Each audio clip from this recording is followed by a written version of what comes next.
आदाब, सत श्री अकाल, नमस्कार। आप सबका महिंद्रा कोचिंग के यूट्यूब चैनल पर स्वागत है। आज अपन शुरुआत करेंगे भारतीय इतिहास की।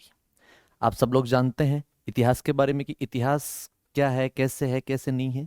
आज इन चीज़ों पर अपन विस्तार से फोकस करेंगे कि इतिहास के बारे में अपने को क्या पढ़ना है, कैसे पढ़ना है, इतिहास की उत्पत्ति कैसे हुई, इतिहास का जन्म कैसे हुआ, इतिहास के बारे में क्या क्या जो चीज़ें अपने को पढ़नी होती है। आज अपनी फर्स्ट क्लास है, तो आप सबका इस क्लास में सबका स्वागत है। आइए अपन शुरुआत करते हैं भारत का इतिहास। ये देखिए, मैं आपको बता दूं इतिहास के बारे में प्रमुख प्रमुख जो चीजें हैं, इनके बारे में अपने को जानना होता है। जो भी अपने साथ प्राचीन घटनाएं घटती है, उन सबको अपन क्या बोलते हैं? इतिहास बोलते हैं। आप सब लोगों ने सुना भी होगा, पढ़ा भी होगा, अपन नॉर्मल भाषा में यूज भी करते हैं इतिहास के बारे में। सबसे पहले अपन देखते हैं भारत का जो इतिहास है, इस वर्तमान के इतिहास में और प्राचीन इतिहास में कई फर्क हैं। आप जो मेरे सामने देख रहे हैं, ये अखंड भारत है। अखंड भारत, इसका मतलब ये हुआ कि जो वर्तमान का भारत है, ये भारत पहले ऐसे नहीं था। इस भारत में लगभग 16 देश मिले हुए थे, और उन मिले हुए देशों को एक नाम से अपन बोलते थे। उसका नाम पड़ता है अखंड भारत। जी हाँ, यह वो अखंड भारत है। ये वर्तमान में जो मैप है वो अपने जो अपनी संसद है उसमें भी लगा हुआ है, अखंड भारत का मैप। ये अखंड भारत अपने को मिलता है। इसमें अपने आसपास के कई जो एरिया हैं, सारे के सारे एरिया कवर कर जाता है। लगभग 16 देशों का जो एरिया है वो कवर होता है अपने अखंड भारत में। वर्तमान में जो भारत है, उस भारत का मैं आपको मैप दिखाता हूं, उसके बाद अपन देखेंगे। क्योंकि कोई भी चीज पढ़ने से पहले उस चीज की भौगोलिक स्थिति जानना बड़ी बेहद जरूरी होती है। और भौगोलिक स्थिति जानने के लिए अपन पढ़ेंगे सबसे पहले नॉर्मल मैप। जी हाँ, ये वह वर्तमान का भारत है। इस भारत को आप जैसे देख पा रहे हैं, इस भारत का इतिहास क्या रहा था, इस भारत के राजा महाराजा, सभ्यता, संस्कृतियां क्या रही थी, उन इतिहास के बारे में आज अपन विस्तार से जानेंगे। ये वर्तमान का भारत देश है, आप देख रहे हैं। ये सारे के सारे स्टेट हैं, इसमें अपने यूटी है, यूनियन टेरिटरीज वगैरह हैं। ये इतिहास है। आइए अपन शुरुआत करते हैं आज इतिहास के बारे में। सबसे पहले क्वेश्चन यही बनता है कि इतिहास होता क्या है, इतिहास की परिभाषा क्या है, इतिहास में पढ़ना क्या होता है। तो मैं आपको बता दूं, इतिहास की जो परिभाषा अपने को मिलती है, सीधी सीधी एक परिभाषा मिलती है कि प्राचीन घटनाओं का क्रमबद्ध विवरण, क्रमबद्ध विवरण इतिहास कहलाता है। क्रमबद्ध विवरण इतिहास कहलाता है। जी हां, एक बार दोबारा से सुन लीजिएगा। प्राचीन घटनाएं, एंसेंट इवेंट्स, कोई भी प्राचीन ऐसी घटनाएं जिन घटनाओं का क्रमबद्ध विवरण है, वह इतिहास कहलाता है। जैसे जब अपन बात करते हैं भारत के इतिहास की, तो सबसे पहले अपन पढ़ेंगे इंडस वैली सिविलाइजेशन, उसके बाद पढ़ेंगे वैदिक एरा, उसके बाद अपन पढ़ेंगे अपना जो भी रिलीजियस से संबंधित है, धार्मिक क्रांतियां हैं, उसके बाद अपन कई ऐसे पढ़ेंगे। तो इतिहास का शाब्दिक मतलब यह होता है कि प्राचीन घटनाओं का क्रमबद्ध जो विवरण होता है, वह क्या कहलाता है? इतिहास कहलाता है। यह इतिहास की परिभाषा है। अब अपन देखते हैं इतिहास शब्द की उत्पत्ति कैसे हुई, इतिहास वर्ड की उत्पत्ति कैसे हुई, इतिहास वर्ड बना कैसे। मैं आपको बता दूं इतिहास वर्ड के बारे में। ये देखिए,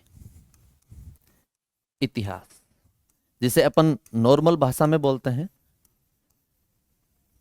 हिस्ट्री। जी हाँ, ऐसा सब्जेक्ट जो प्राचीन कहानियों से जोड़कर बुनकर बनाया जाता है, वो सब्जेक्ट इतिहास कहलाता है। इस इतिहास शब्द की उत्पत्ति जिस शब्द से होती है, उस शब्द का अपने को नाम मिलता है हिस्टोरिका। आप लोगों ने सबने पढ़ा होगा हिस्टोरिका, हेरोडोटस के द्वारा लिखी गई थी। लेकिन इस वर्ड की जो उत्पत्ति हुई है, ओरिजिन्स हुआ है, वो हिस्ट्री शब्द का उत्पत्ति हुई है हिस्ट्री शब्द से। हिस्ट्री, इस हिस्ट्री शब्द का शाब्दिक अर्थ क्या होता है? देखिए, इस हिस्ट्री शब्द का शाब्दिक अर्थ होता है जानना, समझना या बुनना। जी हां, इतिहास, हिस्ट्री। हिस्ट्री शब्द की उत्पत्ति हिस्ट्री वर्ड से हुई है, और इस हिस्ट्री वर्ड का अर्थ होता है जानना, समझना या बुनना। और ये जो हिस्ट्री शब्द है, ये किस भाषा का शब्द है? एग्जाम में सीधा क्वेश्चन आता है। यह हिस्ट्री शब्द ग्रीक भाषा का शब्द है। तो इस, अब आप सब जानते हो जानना क्या होता है, किसी चीज के बारे में जानना, समझना और बुनना। एक दूसरे राजा या एक दूसरी कहानियों से आपस में जोड़कर बुनकर जो बना होता सब्जेक्ट होता है, वह इतिहास कहलाता है। तो आप सब लोग यहां तक समझ आ रहा होगा। इतिहास या हिस्ट्री। हिस्ट्री शब्द की उत्पत्ति हिस्ट्री वर्ड से हुई है, जो ग्रीक भाषा का शब्द है, जिसका शाब्दिक अर्थ लिटरल मीनिंग जानना, समझना या बुनना होता है। अब अपन आगे जानते हैं कि स्त्री शब्द या स्त्री है, इसको कितने भागों में डिवाइड किया गया है, स्त्री के कितने भाग हैं, इनका टाइम पीरियड क्या क्या मिलता है, इसमें पढ़ना अपने को क्या क्या होता है। जी हाँ, देखिए इतिहास के भाग आपको मैं बता दूं, भारतीय इतिहास को 3 भागों में डिवाइड किया जाता है। इंडियन हिस्ट्री को 3 भागों में बांटते हैं। पहला अपना जो भाग मिलता है वो है प्राचीन इतिहास, एंसेंट हिस्ट्री, प्राचीन इतिहास। दूसरा जो अपने का अपना भाग है उसको बोलते हैं अपन मध्यकालीन इतिहास या मिडिल हिस्ट्री, मध्य इतिहास या मिडिल हिस्ट्री। और जो तीसरा अपना पार्ट मिलता है वो मिलता है अपने को आधुनिक इतिहास, आधुनिक इतिहास, मॉडर्न हिस्ट्री। ये भारतीय इतिहास के 3 पार्ट हैं, प्राचीन इतिहास, मध्य इतिहास और आधुनिक इतिहास। प्राचीन इतिहास, इन तीनों का अलग अलग अपने को टाइम पीरियड मिलता है, इन तीनों का अपने को अलग अलग समय काल मिलता है। इन तीनों का समय काल अपन देख लेते हैं। प्राचीन इतिहास का समय काल कहां से कहां तक रहा, मध्य इतिहास का समय काल कहां से कहां तक रहा, और आधुनिक इतिहास का जो समय काल है वो कहां से कहां तक रहा। जी, प्राचीन जो अपना इतिहास है, इस इतिहास का समय काल अपने रहा था 2700 बीसी से 1192 एडी, यानी बीसी का मतलब होता है बिफोर क्राइस्ट, ईसा पूर्व, ईसा मसीह के जन्म से जो पहले का समय था वो कहलाता है ईसा पूर्व। इंग्लिश में उसे बोलते हैं बिफोर क्राइस्ट, और इसकी शॉर्ट फॉर्म होती है बीसी। यानी प्राचीन इतिहास का जो समय काल है वो 2700 से लेकर 1192 है। मध्य का जो टाइम पीरियड है वो है 1192 से लेकर 1707 या 1757। सर 2 डेट क्यों मिलती है? तो आराम से सुनना, इसकी 2 डेट मिलने के अलग अलग रीजन है। 1707 में आप सब लोगों ने जिसका नाम सुना उसका नाम है औरंगजेब। मुगल काल में कुल 17 बादशाह हुए, उन 17 बादशाहों में 6 बड़े बादशाह हैं, बाकी के सब छोटे बादशाह मिलते हैं। 6 बड़े बादशाहों का क्रम अपने को इस प्रकार मिलता है: बाबर, हुमायूं, अकबर, जहांगीर, शाहजहां और औरंगजेब। कहा जाता है कि जिस दिन औरंगजेब की मृत्यु हुई थी, 1707 में औरंगजेब की मृत्यु होती है, और उसी दिन धीरे धीरे मुगल काल का या मुगल जो सल्तनत थी उसका पतन शुरू हो जाता है। और कुछ इतिहासकार मध्यकाल का जो इतिहास है उसका टाइम पीरियड मानते हैं 1707 तक, और कुछ लोग ये टाइम पीरियड मानते हैं 1757 तक। अब सर 1757 में क्या हुआ, तो दोबारा से सुन लेना। 1757 में एक लड़ाई होती है, बैटल होती है, उसका नाम है बैटल ऑफ प्लासी, प्लासी का युद्ध। ये अपन थोड़ा सा आगे पढ़ेंगे, एक बार आप थोड़ा सा टाइम पीरियड नोट कर लो। इसके बाद अपन पढ़ते हैं आधुनिक इतिहास। आधुनिक इतिहास का जो समय काल है इसको अपने को पढ़ना होता है 1757 से 1947। ये अपने तीनों जो टाइम पीरियड है, प्राचीन इतिहास, मध्य इतिहास और आधुनिक इतिहास, 2700 से लेकर 1192, 1192 से लेकर 1707 और 1707 या 57 से लेकर 1947। ये अपने इंडियन हिस्ट्री के 3 भाग मिलते हैं, प्राचीन, मध्य और आधुनिक। जी हाँ, आइए अपन इसके आगे बढ़ते हैं। प्राचीन इतिहास, एंसेंट हिस्ट्री, इसका समय काल आप लोगों ने पढ़ा। मैं अब इसमें जो समय काल है इसको आपको विस्तार से बताता हूं। इस समय काल में हुआ क्या, इसकी उत्पत्ति कैसे हुई। इससे पहले अपन थोड़ा सा देख लेते हैं कि इतिहास के जो पिता हैं वो कौन हैं, या फिर इतिहास की नॉर्मल जानकारी अपने को कहां से मिलती है। आप लोगों ने पढ़ा इतिहास या हिस्ट्री शब्द की उत्पत्ति हिस्ट्री वध से हुई है, जिसका शाब्दिक अर्थ जानना, समझना या बुनना होता है। यह ग्रीक भाषा का शब्द है। फिर आपने पढ़ा कि हिस्ट्री को 3 भागों में बांटा गया, लेकिन इससे पहले अपन यह पढ़ते हैं कि क्या भारतीय इतिहास का पिता था तो कौन था। फिर क्या विश्व इतिहास का कोई पिता था तो कौन था और क्यों हुआ। ऐसी कौन सी उसने घटना घटी, या ऐसी कौन सी किताब लिख दी जिसके कारण अपन उसको फाउंडर मानते हैं, जनक मानते हैं, आदि पुरुष मानते हैं, प्रथम पुरुष मानते हैं, या फिर उसका पिता मानते हैं। जी हाँ, देखिए मैं आपको बता दूं, विश्व इतिहास का पिता, विश्व इतिहास के पिता, एग्जाम में सीधा कई दफा क्वेश्चन पूछते हैं। विश्व इतिहास के जो पिता हैं वो हैं हेरोडोटस। हेरोडोटस। और इस हेरोडोटस के द्वारा एक किताब लिखी गई, पुस्तक लिखी गई। उस पुस्तक का अपने को नाम मिलता है हिस्टोरिका। हिस्टोरी का। एग्जाम में सीधा यहां से 2-3 क्वेश्चन पुटअप होते हैं। विश्व इतिहास के जनक कौन है? तो सबसे पहला क्वेश्चन अपना यही बनता है, हेरोडोटस। हेरोडोटस के द्वारा जो पुस्तक लिखी गई थी उस पुस्तक का नाम क्या है? तो अपने को नाम याद रखना है, हिस्टोरी का। ये यहां से क्वेश्चन कवर होता है।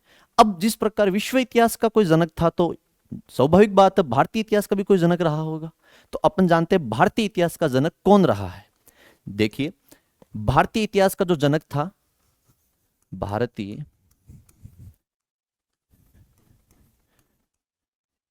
इतिहास का जनक, उसका अपने को नाम मिलता है मेगस्तनीज। मेगस्तनीज। और मेगस्तनीज के द्वारा जो किताब लिखी गई थी उस किताब का नाम है इंडिका। अब अपन देखते हैं कि ये मेगस्तनीज भारत आया कैसे, इसने कौन सी किताब लिखी, क्यों लिखी, इसका भारत आने का रीजन क्या था। जी हाँ, आप सब लोगों ने एक व्यक्ति का नाम सुना होगा, उसका नाम है सिकंदर। यह कहीं ना कहीं सिकंदर से जुड़ा हुआ है, यह कहीं ना कहीं चंद्रगुप्त मौर्य से जुड़ा हुआ है, और यही व्यक्ति कहीं ना कहीं सेल्यूकस निकेटर से जुड़ा हुआ है। देखिए, होता क्या है, कहा जाता है कि सिकंदर ने पूरी दुनिया जीती, लेकिन यह सबसे बड़ी विडंबना है कि सिकंदर ने कभी संपूर्ण दुनिया नहीं जीती थी। सिकंदर यूरोप और एशिया के कुछ भाग जीतता है, और सिकंदर भारत पर भी आक्रमण करता है। लेकिन कहा जाता है कि वर्तमान का जो भारत है, वर्तमान भारत की जो सरजमीन है, इस जमीन पर सिकंदर कदम तक नहीं रख पाया था। सिकंदर ने व्यास नदी, झेलम नदियों को पार तक नहीं कर पाया था। और सिकंदर, कोई भी इंसान होता है, उसकी अधूरी इच्छा पूरी करने का सबका मन होता है, आपका भी होता है, मेरा भी होता है, सबका होता है।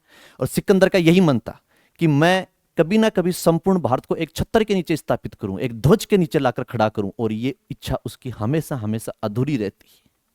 इस अधूरी इच्छा रहने का रीजन कई है कि ये भारत में, कुछ लोगों का मानना है कि नदी पार नहीं होने के कारण ही है। कुछ लोग मानते हैं कि भारत में उस समय नंद वंश के अंतिम शासक थे जिनका नाम था धनानंद। वही नंद वंश है जिसके संस्थापक, जिसके फाउंडर महापद्मनंद थे। उस धनानंद के डर से या धनानंद की बड़ी सेना को देखकर सिकंदर भारत नहीं आ पाया, और नहीं आ पाया तो भारत को सिकंदर जीतता नहीं है। और सिकंदर का हमेशा से ये विचार था कि जो विश्व गुरु है भारत, इस विश्व गुरु पर विश्व के महानतम शासक सिकंदर का कब्जा होना चाहिए। लेकिन खुदा को कुछ और मंजूर था, और सिकंदर जीते जिंदगी कभी संपूर्ण भारत पर कब्जा नहीं कर पाया। और कहा जाता है सिकंदर ने अपने जीवन के लगभग 20 साल युद्धों में गुजार दिए थे। सिकंदर के बारे में कहा जाता है कि उसके खुद की कोई संतान नहीं थी, तो सिकंदर अपना सेनापति था सेल्यूकस निकेटर। इस सेल्यूकस निकेटर को आदेश देता है, और कहा भी जाता है, कुछ जगह तो यह भी लिखा हुआ है कि सेल्यूकस निकेटर को उसने अपना दत्तक पुत्र माना था, यानी गोद का पुत्र माना था। लेकिन इसको इतिहास ऑथेंटिक नहीं मानता है, क्योंकि बराबर का कैसे कोई पुत्र हो सकता है। लेकिन अपने जो भी पढ़ा, लेकिन अपने को याद रखना है कि सेल्यूकस निकेटर सिकंदर के बाद राजा बनता है। और सेल्यूकस निकेटर को पहली शर्त यही रखी गई सिकंदर के द्वारा कि आज के बाद मेरे जितने भी साम्राज्य हैं, राज्य हैं, मेरे जितना भी क्षेत्र हैं, जितनी भी सेनाएं हैं, खजाना है, इन सब पर अधिकार सेल्यूकस निकेटर तुम्हारा होगा। लेकिन मेरी एक शर्त है कि तुमको भारत जीतना पड़ेगा। तो सेल्यूकस निकेटर ने कह दिया कि तुम चिंता मत करो, भारत जाने और मैं जानू। और सेल्यूकस निकेटर ने राजा बनते सबसे पहला आक्रमण करता है भारत पर। इसके आक्रमण की अपन थोड़ी सी बात जान लेते हैं। इसने 305 बीसी यानी ईसा पूर्व 305 में आक्रमण किया, लेकिन तब तक भारत की राजनीतिक दिशा और दशा दोनों बदल चुकी थी। कहा जाता है कि जो सिकंदर था उसके समय यहाँ का राजा धनानंद था, लेकिन जब 305 बीसी में आक्रमण करता है सेल्यूकस निकेटर, उस समय भारत का राजा चंद्रगुप्त मौर्य बन जाता है। और चंद्रगुप्त मौर्य और Seleucus, Chandragupta Maurya versus Seleucus Nicator, Seleucus, इन दोनों में युद्ध होता है। और खुदा को कुछ और मंजूर था। भारत के इतिहास में एक स्वर्णिम अक्षरों में जिस राजा का नाम लिखना था, उस राजा का अपने को नाम मिलता है चंद्रगुप्त मौर्य। और चंद्रगुप्त मौर्य 305 में सेल्यूकस की सेना को रौंद देता है, बीन देता है, भागने पर मजबूर कर देता है, और सेल्यूकस को बंदी बना लेता है। यहां तक किताबों में लिखा गया है, कुछ दंत कथाएं मिलती है कि जो चंद्रगुप्त मौर्य है, इसने सेल्यूकस को घुटनों के बल बिठा दिया था। और अपने राजस्थान में, भारत में एक कहावत है कि मुंह में घास का तिनका डाल देना। और मुंह में घास का तिनका डाल दिया था किसके, सेल्यूकस निकेटर के। और सेल्यूकस निकेटर ने दोनों हाथ जोड़कर माफी मांगता है चंद्रगुप्त मौर्य से। अब आपको पता है, एक हारने वाला राजा और एक जीतने वाला राजा, दोनों के बीच संधि होती है, और संधि की शर्तें उसकी मानी जाती हैं जो राजा जीतता है। और इस युद्ध में हारा था सेल्यूकस और युद्ध में जीतता है चंद्रगुप्त मौर्य। इसलिए चंद्रगुप्त मौर्य की जो भी शर्तें हैं वो मांगी जाती है। और इन शर्तों में सबसे पहली जो मांग होती है वो मांग यही होती है, एक सेल्यूकस था, इस सेल्यूकस निकेटर था, इसकी पुत्री थी, उसका नाम था हेलना। हेलना तो अपने चंद्रगुप्त मौर्य ने सीधा सीधा पूछ लिया इससे कि सेल्यूकस, जब अपन दोनों लड़ रहे थे, अपन दोनों आपस में युद्ध चल रहा था, तो उस समय पीछे एक वो लाल लाल साड़ी पहने कौन घूम रही थी रे? तो उसने कहा कोई नहीं थी, वो तो सैनिक था। और उसने कहा नहीं नहीं, सैनिक नहीं था, खुले बाड़ों में थी, बता कौन थी वो? तो इसने कहा वो तो मेरी पुत्री थी हेलना, लेकिन तुझे क्या करना है? उसने कहा मैं शादी करूंगा उससे। तो उसने कहा ना ना, ऐसा थोड़ा ना हो सकता है, कहाँ हम कहाँ तुम। तो इसने कहा मान रहा है दोबारा से मारूं? तो इस प्रकार हेलना से शादी किसकी कर देता है सेल्यूकस? चंद्रगुप्त मौर्य की। और कहा जाता है यही भारत का प्रथम मान्य रूप से अंतर्राष्ट्रीय विवाह होता है। तो सबसे पहले हेलना और चंद्रगुप्त की शादी होती है। पहला तो संधि का प्रस्ताव ये बना, और दूसरा प्रस्ताव बनता है सेल्यूकस चंद्रगुप्त मौर्य को 4 क्षेत्र देता है। एक का नाम है काबुल, एक का नाम है कंधार, काबुल, कंधार, बलूचिस्तान, बलूचिस्तान और हेरात। ये 4 क्षेत्र, काबुल, कंधार, बलूचिस्तान और हेरात, ये चारों क्षेत्र सेल्यूकस चंद्रगुप्त मौर्य को दहेज स्वरूप देता है। तो एग्जाम में सीधा पूछते हैं कि चंद्रगुप्त मौर्य को सेल्यूकस ने कितने क्षेत्र दिए? तो क्या बताओगे? 4 क्षेत्र दिए। और 4 क्षेत्र कौन कौन से? काबुल, कंधार, बलूचिस्तान और हेरात, ये 4 क्षेत्र दिए। अब जब सब कुछ आ गया तो इसने कहा यार मेरे को एक ऐसा व्यक्ति भी दे जो मेरा क्या लिख सके, इतिहास लिख सके। तो इस सेल्यूकस के दरबार में एक व्यक्ति था, उस व्यक्ति का नाम था मेगस्तनीज। गौर फरमाइएगा, इस सेल्यूकस के दरबार में एक व्यक्ति था, उसका नाम था मेगस्तनीज। और इस मेगस्तनीज को सेल्यूकस निकेटर किसके दरबार में भेजता है? चंद्रगुप्त मौर्य के दरबार में। और इसी मेगस्तनीज ने सबसे पहले भारत का विस्तारित रूप से, क्रमबद्ध रूप से इतिहास लिखा था। इसलिए भारतीय इतिहास का जनक मेगस्तनीज को मानते हैं। उम्मीद करता हूं यहां तक सबको समझ आया होगा। एक बार अपन थोड़ा सा दोबारा से मैं आपको रिपीट करवा देता हूं। विश्व इतिहास का जो जनक है वो है हेरोडोटस, और हेरोडोटस की पुस्तक का नाम है हिस्टोरिका। भारतीय इतिहास का जो जनक है उसका नाम है मेगस्तनीज। मेगस्तनीज किसके दरबार से आता है? सेल्यूकस निकेटर के दरबार से। और किसके दरबार में आता है? चंद्रगुप्त मौर्य के दरबार में आता है। और इसी मेगस्तनीज ने किताब लिखी थी, उस किताब का नाम मिलता है इंडिका। किताब लिखी थी इंडिका। और इसी इंडिका लिखने का अर्थ, इंडिया देश के बारे में लिख रहा है तो नॉर्मल सी बात है, कौन सी किताब लिखेगा? इंडिका ही लिखेगा। एक बात मैं और बता दूं आपको, एक नदी पड़ती है, उस नदी का नाम है सिंधु नदी। इस सिंधु नदी को यह यूनानी इंडस इंडस नदी कहा करते थे। सिंधु नदी को ये क्या कहते थे? इंडस। और इस इंडस के किनारे जो लोग बसे थे उन्होंने इन लोगों को क्या कहा? इंडियन। और इंडियन जहां रहते हैं उस देश को इन्होंने क्या कहा? इंडिया। तो अब आप समझ रहे हो, इंडिया, इंडियन और इंडस, इनका क्रम है या इनका जो संबंध है वो किससे जुड़ा हुआ था? अपने यवन से। याद रखिएगा, इंडस, इंडियन, इंडिया, ये इनका जो संबंध है वो अपने यवन से जुड़ा हुआ है। मैं एक बार दोबारा से बता दूं आपको, मेगस्तनीज भारतीय इतिहास का जनक कहलाता है, फाउंडर कहलाता है, आदि पुरुष, मूल पुरुष, प्रथम पुरुष कहलाता है। और इसके द्वारा एक पुस्तक लिखी जाती है, उस पुस्तक का नाम है इंडिका। तो उम्मीद करता हूं यहां तक सबको समझ आया होगा। अपन अब यहां तक आप लोगों ने पढ़ा इतिहास की परिभाषा, इतिहास की उत्पत्ति, विश्व इतिहास का जनक, भारतीय इतिहास का जनक। अब अपन कुछ चीजें आगे और पढ़ते हैं। फिर आप लोगों ने पढ़ा इंडियन हिस्ट्री को 3 भागों में डिवाइड किया गया है, प्राचीन, मध्य और आधुनिक। अब अपन टाइम पीरियड पढ़ते हैं और इनमें आने वाले टॉपिक्स पढ़ते हैं कि अपने को यहां पर पढ़ना क्या क्या होता है, जानना क्या क्या चीजें होती है अपने को। जी हां, देखिएगा। प्राचीन इतिहास,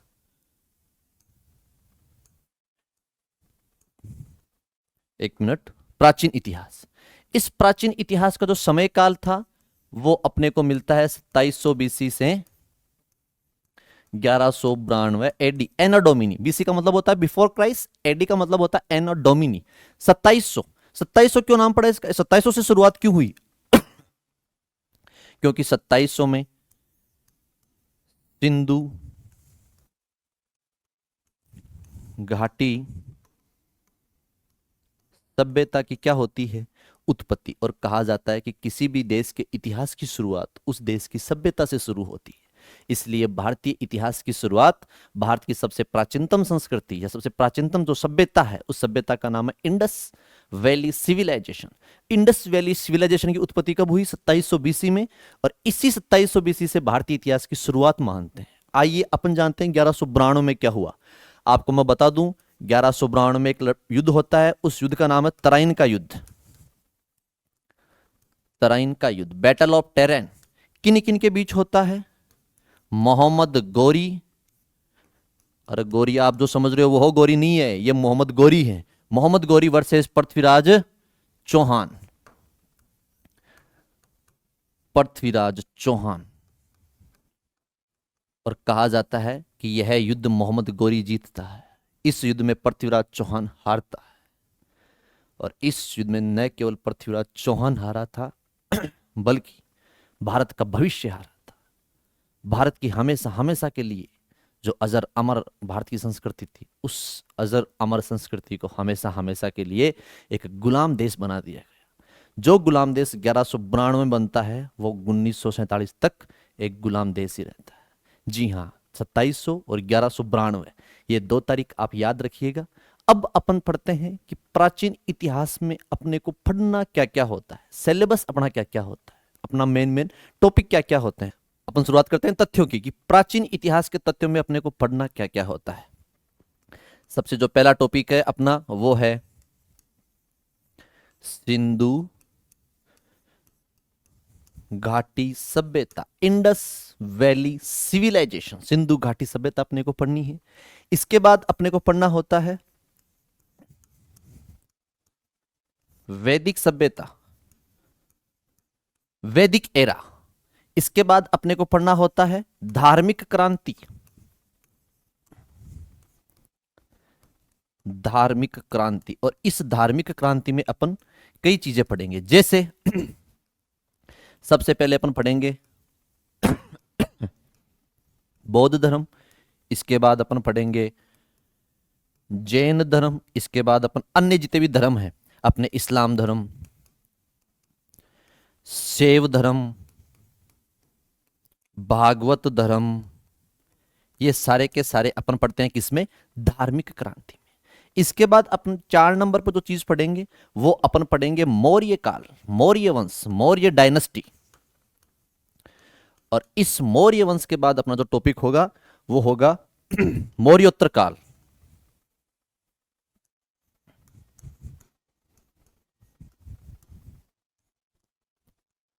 मौर्योत्तर काल, इस मौर्योत्तर काल में अपने को क्या क्या पढ़ना है? इस मौर्योत्तर काल में अपने को 5 से 7 वंश पढ़ने हैं। उन वंशों का मैं आपके सामने नाम लिख देता हूं। सबसे पहले अपने को पढ़ना होता है इसमें सुंग। फिर पढ़ना होता है इसमें अपने को कण्व वंश, सुंग वंश, कण्व वंश, इंडो ग्रीक, इंडो ग्रीक। जी हाँ, इन्हीं इंडो ग्रीक को अपन क्या बोलते हैं? हिंद यवन, हिंद यवन। इंडो ग्रीक, सातवाहन, शक, कुषाण, हूण। जी हाँ, यह मौर्योत्तर काल कहलाता है। मौर्योत्तर काल में अपने को पढ़ना होता है सुंग, कण्व, इंडो ग्रीक, सातवाहन, शक, कुषाण और हूण। ये अपना मौर्योत्तर काल। इस मौर्योत्तर काल के बाद अपने को 1-2 चीज प्राचीन इतिहास में और पढ़नी होती है। उसको अपन पढ़ते हैं, बोलते हैं गुप्त वंश, गुप्त वंश, गोल्डन एज, स्वर्ण काल, गुप्त वंश। इसके बाद अपने जो पढ़ना होता है वो होता है संगम काल, संगम काल। यह अपना प्राचीन इतिहास का सिलेबस हुआ। दोबारा से मैं बोलता हूं, गौर फरमाइएगा। प्राचीन इतिहास का जो समय काल है वो अपने को मिलता है 2700 से लेकर 1192 तक। और इसमें अपने को पढ़ना होता है सबसे पहले क्या, सिंधु घाटी सभ्यता, इंडस वैली सिविलाइजेशन। इसमें अपन सेकंड नंबर पर पढ़ेंगे वैदिक सभ्यता, वैदिक सभ्यता वैदिक एरा। फिर अपन पढ़ेंगे धार्मिक क्रांति, रिलीजियस रिवॉल्यूशन। इसमें अपन पढ़ेंगे जैन धर्म, बौद्ध धर्म, शैव धर्म, भागवत धर्म, इस्लाम धर्म। ये सारे के सारे किसमें आते हैं, अपने धार्मिक क्रांति में। फिर अपन पढ़ेंगे मौर्य वंश, आप सब लोगों ने नाम सुना होगा, चंद्रगुप्त मौर्य, बिंदुसार, अशोक, महान अशोक।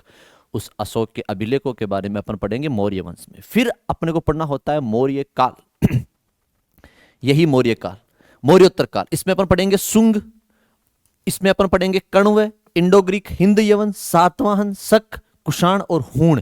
ये सारे के सारे अपने को कहां पढ़ने होते हैं, मौर्योत्तर काल में। फिर अपन इसके आगे पढ़ते हैं गुप्त वंश। गुप्त वंश में अपन पढ़ेंगे समुद्रगुप्त, चंद्रगुप्त, चंद्रगुप्त सेकंड, स्कंदगुप्त। ये सारे के सारे जो बड़े बड़े शासक थे, महान सम्राट, महान साहित्यकार कालिदास, वराहमिहिर, धन्वंतरी, इन सब के बारे में अपन कहां पढ़ेंगे, इसी गुप्त वंश में। और अपन प्राचीन इतिहास का जो अंतिम टॉपिक है उसका नाम है संगम काल। वो संगम काल कहां पढ़ेंगे, इसी प्राचीन इतिहास में पढ़ेंगे। एक टॉपिक अपने और भी बच जाता है, उसको अपन बोलते हैं महाजनपद काल। जी हां, महाजनपद काल भी अपन कहां पढ़ेंगे, इसी प्राचीन भारत के इतिहास में पढ़ेंगे। उम्मीद करता हूं आपको प्राचीन भारत का इतिहास, इसका टाइम पीरियड और इसमें अपने को पढ़ना क्या क्या है, ये चीजें समझ आई होगी। अपन आगे बढ़ते हैं। प्राचीन इतिहास के बाद जो अपना टाइम पीरियड मिलता है वो अपने को मिलता है अपना मध्यकालीन इतिहास।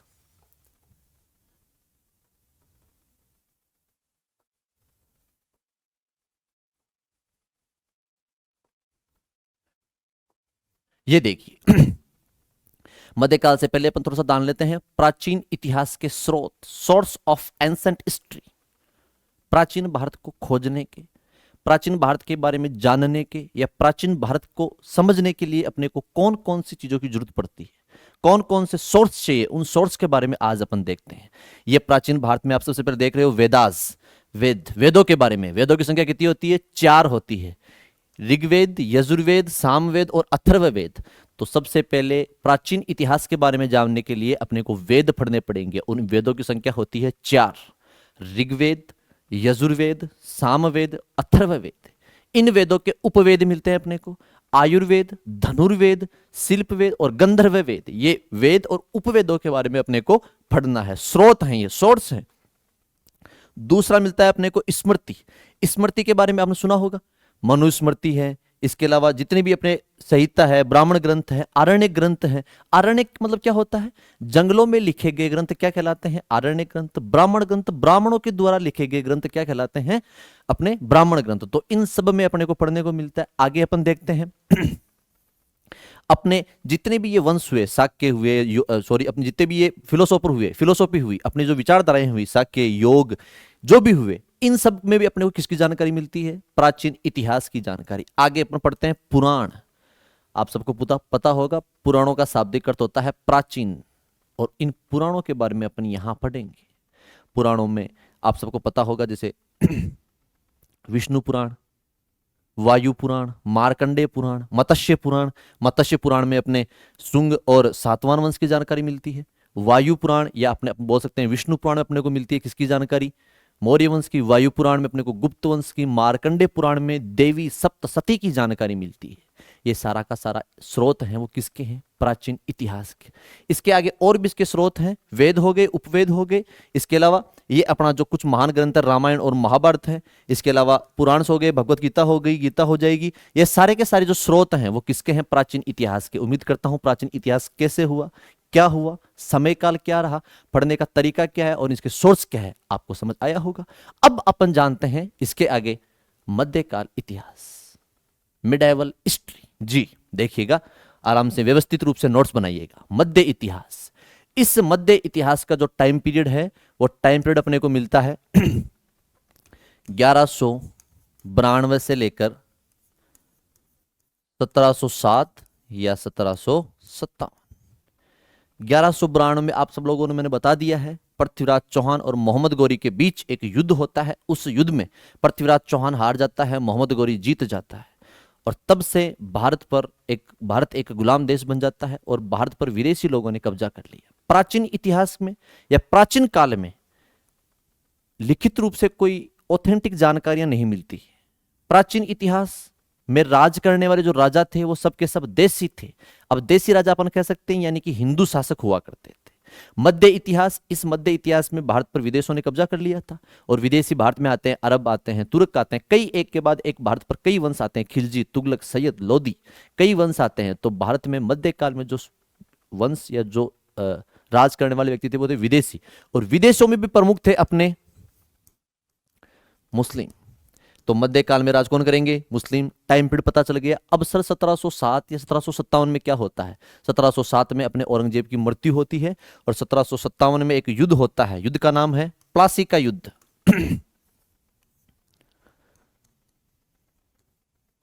प्लासी का युद्ध। ये युद्ध किन किन के बीच होता है? ये युद्ध होता है Lord Clive versus Sirajuddaulah. Sirajuddaulah इन दोनों के मध्य होता है। और इस युद्ध में हारता कौन है? सिराजुद्दौला। जीतता कौन है? क्लाइव। और कहा जाता है कि इस युद्ध के बाद भारत पर धीरे धीरे धीरे धीरे अंग्रेजों ने राज करना स्थापित कर दिया था। और जो राज अंग्रेज 1757 में स्थापित करते हैं वो राज 1947 तक चलता है। इसीलिए अपन कहते हैं कि भारत पर लगभग 200 सालों तक अंग्रेजों ने राज किया था। उम्मीद करता हूं आप सबको समझ आया होगा। समय काल, युद्ध, ये टाइम पीरियड, राज करने वाली जो वंश है, राज करने वाला जो कास्ट है, वो समझ आया होगा। अब अपन जानते हैं मध्य इतिहास में अपना समय काल या मध्य इतिहास में अपने को पढ़ना क्या क्या होता है, सिलेबस क्या क्या होता है। मैं आज आपको हिस्ट्री के बारे में नॉर्मल जानकारी दे रहा हूं कि क्या कब क्या कैसे हुआ, बस आपको पढ़ते रहना है। जी देखिए, मध्य इतिहास में अपने को पढ़ना क्या क्या होता है। सबसे पहला जो टॉपिक अपने को मिलता है वो टॉपिक अपने को मिलता है विदेशी आक्रमण। विदेशी आक्रमण। विदेशी आक्रमण मतलब ये देखिएगा, मध्यकाल में विदेशी आक्रमण प्रमुख रूप से अरबी और तुर्कों के रहे। आप लोगों ने नाम सुना होगा। अरबी बोले तो मोहम्मद बिन कासिम, तुर्क बोले तो मोहम्मद गजनवी और मोहम्मद गौरी। इन दोनों जातियों ने भारत पर विस्तार रूप से आक्रमण किए थे। और इन्हों में एक व्यक्ति होता है शहाबुद्दीन मोहम्मद गौरी। उस शहाबुद्दीन मोहम्मद गौरी ने 1192 में भारत पर स्थापित रूप से अपनी सत्ता स्थापित की थी। और इसमें अपना पहला टॉपिक विदेशी आक्रमण है। दूसरा अपने को टॉपिक मिलता है, उसका नाम है सल्तनत काल। और इस सल्तनत काल में अपने को 5 वंश पढ़ने होते हैं। सबसे जो पहला वंश है वो है अपना गुलाम वंश। दूसरा जो वंश है अपना वो है खिलजी, खिलजी वंश। तीसरा है अपना वो है तुगलक, तुगलक वंश। चौथा जो वंश है वो अपना है सैयद, और इन्हीं सैयद को अपन बोलते हैं खिज्र, तो सैयद वंश। और इसके बाद अपने को मिलता है लोदी। तो यह सल्तनत काल के 5 वंश हुए, गुलाम वंश, खिलजी वंश, तुगलक वंश, सैयद वंश, लोदी वंश। गुलाम में क्या पढ़ेंगे अपन? सब लोगों ने नाम सुना होगा, कुतुबुद्दीन ऐबक, रजिया सुल्तान, इल्तुतमिश, बलबन। इनके बारे में पढ़ेंगे गुलाम वंश में। खिलजी वंश में अपन पढ़ेंगे जलालुद्दीन फिरोज शाह खिलजी, अलाउद्दीन खिलजी, उनके बारे में पढ़ेंगे। तुगलक वंश में पढ़ेंगे अपन गयासुद्दीन तुगलक, मोहम्मद बिन तुगलक, फिरोज शाह तुगलक, इनके बारे में पढ़ेंगे। सैयद वंश और खिज्र वंश, इसमें क्या पढ़ेंगे? इसमें केवल अपने को उत्पत्ति राजा कौन हुआ और अंतिम राजा कौन था, बस ये जानना है। और लोदी वंश अपन पढ़ेंगे सल्तनत काल का अंतिम जो वंश था लोदी वंश। बहलो लोदी, सिकंदर लोदी, इब्राहिम लोदी, इनके बारे में अपन जानेंगे, पढ़ेंगे। तो ये अपना सल्तनत काल। और सबसे बड़ा जो टॉपिक अपने को मिलता है इस मध्यकालीन इतिहास में वो अपना टॉपिक है मुगल काल। यह वही मुगल काल है जो 1526 से लेकर 1857 यानी कि लगभग बहादुर शाह जफर, और प्रथम कौन था? बाबर। बाबर से लेकर बहादुर शाह जफर तक लगभग 17 बादशाह यहां पर क्या करेंगे? भारत में राज करेंगे। 17 बादशाहों का क्रम कुछ अपने को इस प्रकार मिलता है: बाबर, हुमायूं, अकबर, जहांगीर, शाहजहां, औरंगजेब, बहादुर शाह फतम, फर्रुख शेर, जहांदार शाह, रफीउज्जात, रफीउद्दौला, मोहम्मद शाह, रंगीला, शाह आलम, अकबर सेकंड और बहादुर शाह जफर। कुछ इस प्रकार अपने को 17 बादशाहों के नाम मिलते हैं और ये 17 बादशाह एक के बाद एक भारत पर कब्जा करते हैं। आप सब लोग देख रहे हैं ये अपना मुगल काल है। और मुगल काल के बाद जो अपना अगला टॉपिक होगा वो होगा अपने शिवाजी और मराठा। शिवाजी और मराठा, ये वही शिवाजी महाराज हैं जिन शिवाजी महाराज को छापामार युद्ध पद्धति के लिए जाना जाता है। ये वही शिवाजी महाराज हैं जो भगवे के लिए अपनी जान हथेली पर रखा करते थे। वही शिवाजी महाराज हैं जिनको गुलामी की जंजीरें पसंद नहीं थी। ये वही शिवाजी महाराज हैं जो जिए तो इस देश के लिए और लड़ते लड़ते इस देश के लिए शहीद हुए। जिन्होंने दक्षिण भारत में एक छत्र के नीचे लाकर खड़ा कर दिया था वह यही शिवाजी महाराज है। आप लोग इसमें आगे पढ़ोगे पेशवा बाजीराव बल्लाड़, वो बाजीराव बल्लाड़ जिसने एक के बाद एक कई युद्ध लड़े और भारत को उत्तर से लेकर दक्षिण तक, अटक से लेकर कटक तक अपनी घोड़ों की टाप से रौंद कर बिंद कर रख दिया था। वही पेशवा बाजीराव बल्लाड़ के बारे में अपन शिवाजी और मराठा में पढ़ेंगे। ये अपना मध्यकाल का अपने को टाइम पीरियड, अपना सिलेबस अपने को मिलता है। आइए अपन जानते हैं इसके आगे मध्यकाल इतिहास है। इसको जानने के प्रमुख सोर्स क्या क्या हैं जी देखिएगा। इसके प्रमुख जो स्रोत हैं, इसके सोर्स हैं, मैं आपको बता दूं। प्राचीन में आपने पढ़ा जो सोर्स थे वो थे अपने वेदा, ऋग्वेदा, उपवेदा, संहिता, रामायण, महाभारत, गीता, श्रीमद् भगवत गीता। उसी प्रकार मध्यकाल के जो स्रोत हैं वो अपने को मिलेंगे किले, मंदिर, ये मंदिर, ताजमहल, लाल किला जैसे प्राचीन मीनारें हैं, प्राचीन मंदिर हैं। ये सारे के सारे कौन से इतिहास जानने के अपने स्रोत हैं? तो ये मध्यकालीन इतिहास जानने के स्रोत हैं। उम्मीद करता हूं आप सबको यहां तक समझ आया होगा। आप नोट्स बना रहे होंगे और अगर समझ आया है तो वीडियो को लाइक, शेयर और सब्सक्राइब जरूर करें। जी हाँ, आगे अपन देखते हैं इसके आगे आधुनिक इतिहास, मॉडर्न हिस्ट्री। मॉडर्न हिस्ट्री आजकल आप लोगों को पता होगा ही, सब मॉडर्न हो रहे हैं तो ज्यादा मॉडर्न भी स्वास्थ्य के लिए हानिकारक है, क्योंकि कोई भी चीज होती है वो अपनी हद में अच्छी लगती है। जी हाँ, आधुनिक इतिहास के बारे में अपन आज जानेंगे कि इसका टाइम पीरियड कब से कब तक था। तो आधुनिक इतिहास का जो समय काल है वो समय काल अपने को मिलता है 1757 से 1947। 1757 में क्या होता है मैंने बताया था, बैटल ऑफ प्लासी। प्लासी का युद्ध होता है 1757 में। 1947 में क्या होता है, 1947 के अंतर्गत भारत देश आजाद हो जाता है। और ये जो 190 सालों का समय काल है वो समय काल भारत पर राज करने वाली एक कंपनी थी। उस कंपनी का नाम है ईस्ट इंडिया कंपनी। इस ईस्ट इंडिया कंपनी के भी टाइम पीरियड को अपन दो भागों में बांट सकते हैं चाहे तो। 1757 से लेकर 1857 तक राज करने वाली अपने ऊपर कंपनी थी ईस्ट इंडिया कंपनी, लेकिन 1857 से 1947 तक अपने ऊपर राज करने वाला था ब्रिटिश ताज। ब्रिटिश ताज यानी ब्रिटेन के राजा महाराजा, जिसके सर पर ताज होगा वही भारत का राज होगा। और इतिहास के बारे में तो कहा भी जाता है, आप लोगों ने सुनी भी होगी कि तलवारों के सहाय में हमारा इतिहास पलता देखा है, कि तलवारों के सहाय में इतिहास पलता है, जिस ओर जवानी चलती है उस ओर जमाना चलता है। जी हाँ, आज अपन उसी इतिहास की बात कर रहे हैं जिस इतिहास के बारे में पढ़ रहे हैं। तो ये अपना आधुनिक इतिहास है 1757 से 1947 तक। इसको दो भागों में बांटते हैं, 1857 तक और 1947 तक। अब अपने को इसमें पढ़ना क्या क्या है, अपना सिलेबस, इसमें क्या क्या सिलेबस रहेगा, आइए अपन जानते हैं। इसमें जो अपना सिलेबस रहेगा, सबसे पहले अपन पढ़ेंगे जो अपने औरंगजेब के बाद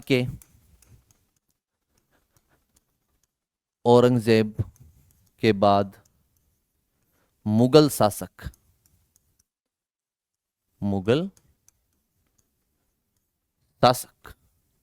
औरंगजेब तक अपन पढ़ेंगे। मिडिवल हिस्ट्री में औरंगजेब के बाद वाले अपन पढ़ेंगे कहां पर, अपने जो आधुनिक इतिहास है उसमें। इसके बाद अपन पढ़ेंगे 1857 की क्रांति। इसके बाद अपन पढ़ेंगे भारत के प्रमुख गवर्नर जनरल। हाँ, गवर्नर जनरल, वही गवर्नर जनरल। इसमें अपने को दो अलग अलग भागों में पढ़ना होगा। पहले अपन पढ़ेंगे सबसे पहले कहां के गवर्नर जनरल, बंगाल का इतिहास भी इसी में पढ़ेंगे अपन, याद रहे आपको, बंगाल का इतिहास भी इसी में आएगा। और पहले बंगाल के गवर्नर पढ़ेंगे और उसके बाद ये बंगाल के गवर्नर कहां के गवर्नर बन जाते हैं, भारत के तो याद रहे बंगाल और भारत के सारे गवर्नर जनरल अपन कहां पढ़ेंगे, इसमें पढ़ेंगे। फिर अपन आगे बढ़ते हैं तो इसके आगे अपन पढ़ेंगे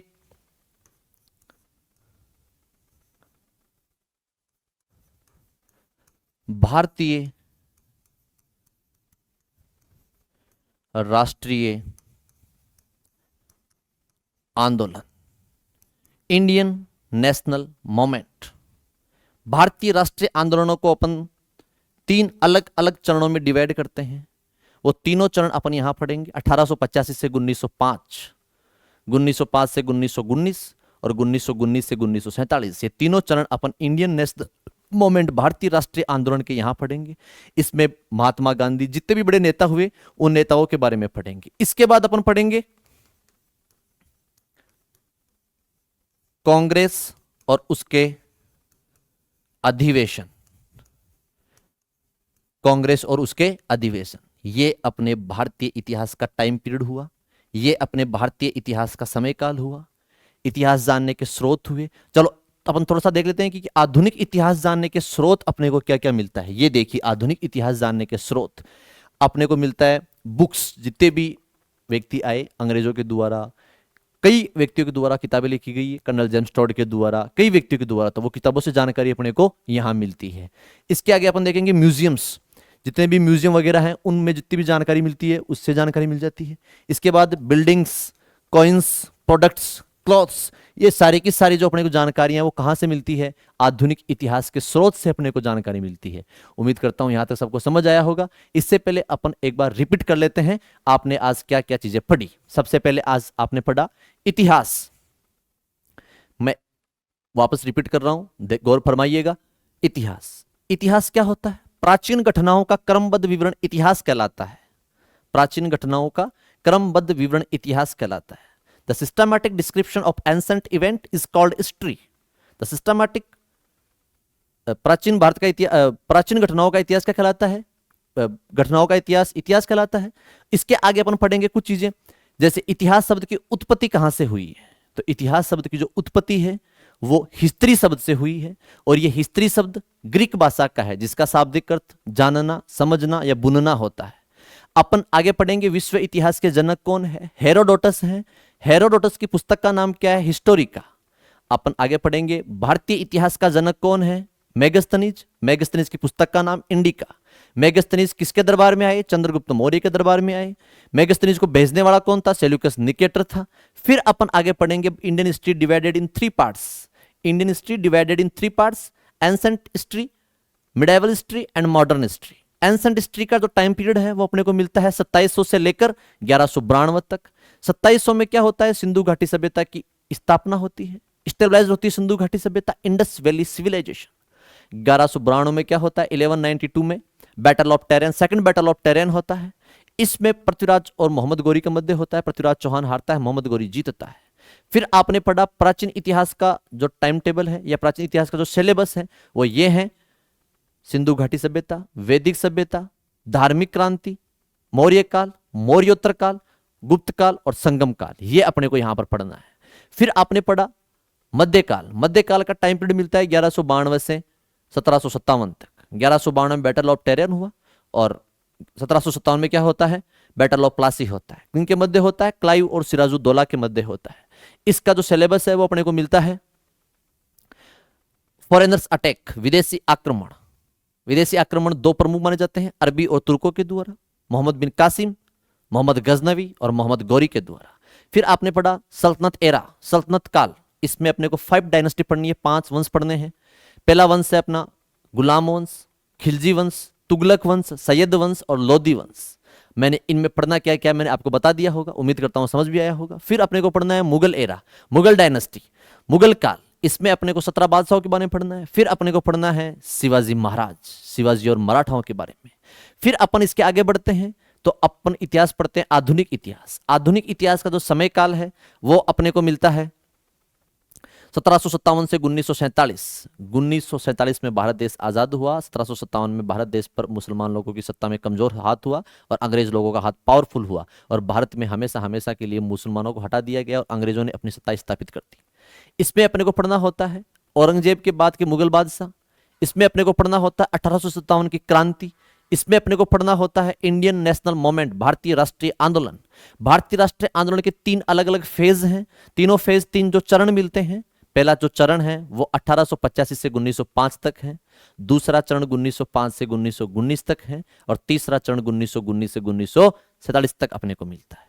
फिर अपने को पढ़ना होता है प्रमुख जितने भी गवर्नर जनरल हुए, फिर अपने को पढ़ना होता है कांग्रेस और इसके अधिवेशन।